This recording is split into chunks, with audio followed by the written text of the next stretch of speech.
नमस्कार, मी पूजा. लोकमतमध्ये तुमचं स्वागत आहे. लोकमतचे एडिटर इन चीफ राजेंद्र दर्डा यांच्या पुस्तक प्रकाशन सोहळ्यात आपण आहोत आणि आपल्यासोबत आहेत मुख्यमंत्री देवेंद्र फडणवीस, ज्यांच्या हस्ते या पुस्तकाचा प्रकाशन सोहळा पार पडणार आहे. खरं तर सर, लोकमतच्या मंचावर तुम्ही नेहमी येत असता आणि तुमच्या हस्ते या पुस्तकाचं प्रकाशन होणार आहे. काय सांगाल, काय भावना आहेत पहिल्यांदा? मला असं वाटतं की एक अतिशय आगळा-वेगळा अशा प्रकारचा प्रयत्न आहे. हां. तसं राजेंद्र बाबूंनी पहिलं पुस्तक माझी भिंत म्हणून समाज माध्यमांवरच्या त्यांच्या पोस्टच्या संदर्भात यापूर्वी प्रकाशित केलं आहे. पण आता या ठिकाणी एक्सवरच्या, ट्विटरवरच्या ज्या पोस्ट आणि विशेषतः 2020 नंतर ज्या पोस्ट आहेत त्याचं एक पुस्तक रूपात प्रकाशन होतं आहे. मला याच्यामध्ये सर्वाधिक कुठली गोष्ट आवडली असेल तर आपण नेहमी असं म्हणतो की समाज माध्यमं ही फार नकारात्मक आहेत. त्याच्यावर मोठ्या प्रमाणात नकारात्मकता पसरवली जाते.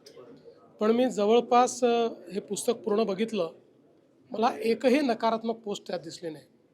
प्रत्येक पोस्टच्या मागे त्यांच्या स्वभावातली सकारात्मकता ही आपल्याला पाहायला मिळते आणि एक तटस्थ भाव देखील आपल्याला पाहायला मिळतो आहे.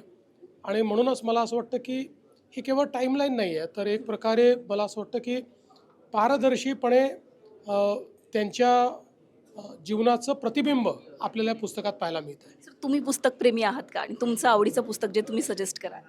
तर मी पुस्तकप्रेमी आहे, पण अलीकडच्या काळात मी पुस्तकं कमी वाचतो.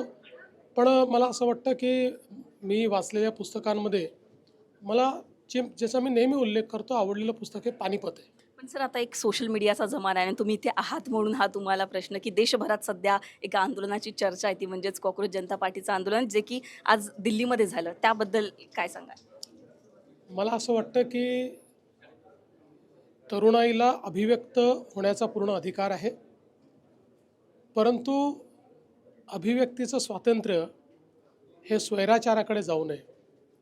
आज जे आंदोलन झालं त्याच्यामध्ये ज्या प्रकारचे विचार आणि ज्या प्रकारची नारेबाजी ऐकायला मिळाली, यातनं एक गोष्ट स्पष्ट झाली की हा मंच अराजकतेचा मंच आहे.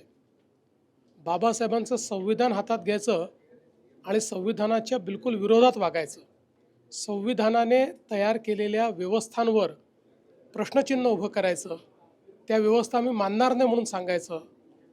अशा पद्धतीनं जी अराजकता या मंचातनं तयार होते आणि म्हणूनच मला असं वाटतं की आज त्यांना कुठलाही प्रतिसाद मिळालेला मला पाहायला मिळत नाही. अतिशय अल्पशा प्रतिसाद त्याला होता. धन्यवाद सर. सर, हे होते मुख्यमंत्री देवेंद्र फडणवीस, ज्यांनी आपली प्रतिक्रिया दिलेली आहे. लोकमतच्या मंचावर ते होते आणि त्यांनी आपल्या भावना मांडल्या.